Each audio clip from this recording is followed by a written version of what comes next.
Hey, what's going on, Facebook? Got a few questions. Quick questions to all my educators and administrators out there. Just left the Alief ISD Police Department where they had held their policy and committee meeting um, in regards to changing what Alief's policy DFBB local, but that's a policy that's allegedly throughout all school districts. And what it's basically talking about is that the district, Alief ISD, wants to go from giving teachers 45-day notice that their contract won't be renewed the following year to 10 days, basically a week and a half, letting them know a week and a half um, before the end of school that they won't renew their contract. So first question is, all my other educators and administrators that work in other districts, what does your district currently do? That's first and foremost. Then the second question that I have is, how do you as an administrator or an educator or even a parent for that matter or community member feel about a school district changing written policies and procedures to go from giving an individual 45 days notice in advance? In other words, if they got outside of that 45-day notice, that teacher's contract would automatically renew. So now they're saying basically they want to wait until the last minute to let you know that you're not going to have a job next year. And the reasoning, I'm going to let you know who all was in the meeting. It was Assistant Superintendent of Human Resources, Elizabeth Andrea Veloz-Powell. It was Darlene Elizabeth Bro, who's on the school board. It was Jennifer Key and Lily Trung from the school board. All three school board members and one HR. Now, this was my concern. I already know Dr. Veloz-Powell is not honest. She's not ethical. So I don't really believe anything she says. But she alleges that she reached out to all the union reps, all the local union reps, and the representatives of the union provided her with teachers and administrators for her committee board. Not for the committee that we met tonight, but she was supposed to have her own committee to present information and recommendations to the board's committee of equity policy and policies.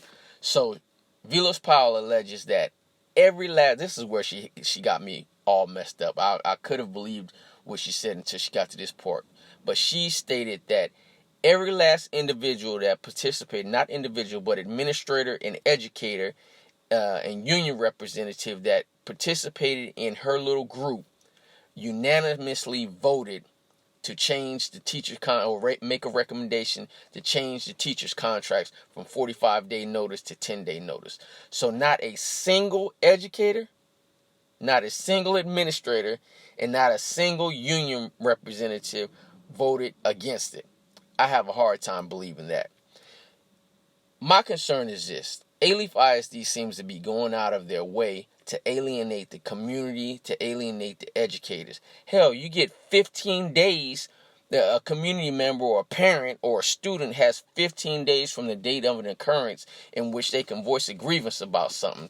It seems like Alief ISD is stacking all the policies and procedures against the individuals whom they're actually supposed to be there to help. You got 15, let's say a teacher pinched my son in school. The teacher did it last month, but I didn't find out about it until this month, and I filed a written grievance, a formal grievance. They're going to throw my grievance out for a timely filing.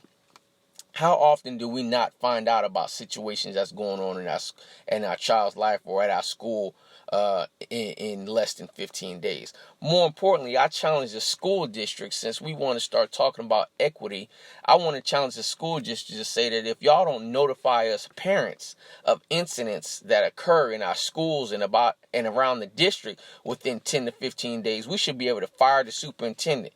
We should be able to fire the PR department. We should be able to fire the HR department. Why is it that all the policies and procedures are stacked against the community and not, I don't see where it's benefiting the individuals that need it the most? The teachers are the backbone of the district.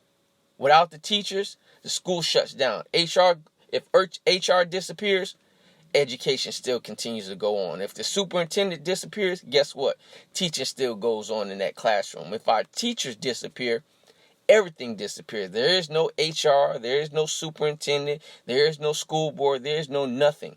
So why do we continue to alienate the individuals that build the fibers or are the fibers of a district? That would be the parents, the taxpayers, the students, the teachers. Those are the backbones of a district. And I'm just tired of what's going on in this district. I'm tired of hearing people shucking and jiving. I'm tired of people using favors and privilege to get what they need, or to break the backs of my district, to break the backs of our educators, to break the backs of our students, to break the backs of our community members. So I just want to know, get y'all's opinion on this. Between the board meeting on Tuesday and this committee meeting and listening to veloz-powell, her justification, her justification was that all the other districts are doing it. My mom used to tell me when I was little, if all the other kids jump off the bridge and die, you gonna jump off the bridge too? Hell no. So why is the rationale that we using Dr. Veloz-Powell that all the other districts are doing it? Right? I thought Alief was a district of innovation. How about we lead the other districts in what they should be doing, or what we propose should be done for our teachers, and keep it at 45 days? That's what a district of innovation does. A district of innovation doesn't do what everybody else is doing. What else did they say? District of innovation.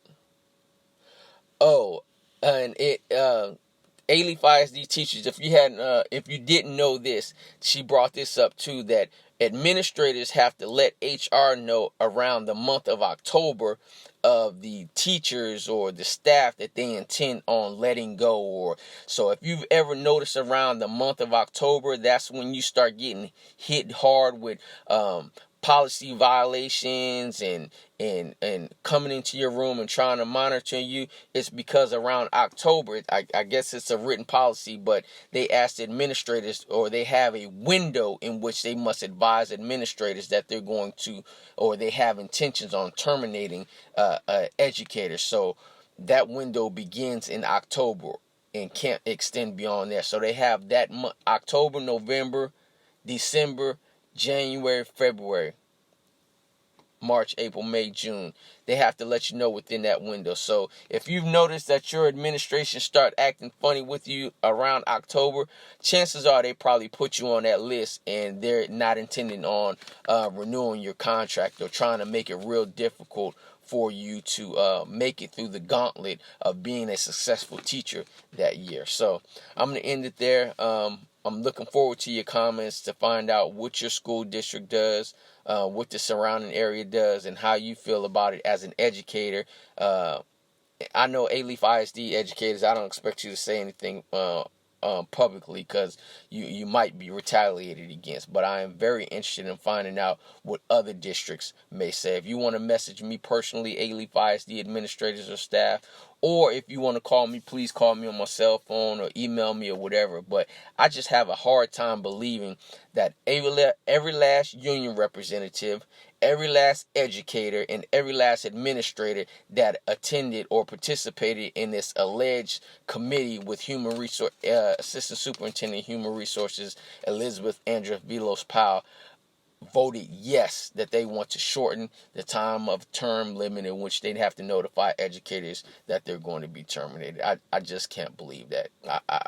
I call me stupid, call me whatever, but I just have a hard time believing that. So AFT, if you voted yes that you wanted to shorten this contract on your educators, shame on you. I'm disappointed. And they named you by names. So I can't remember the other names. I just know AFT. I was a part of AFT Union.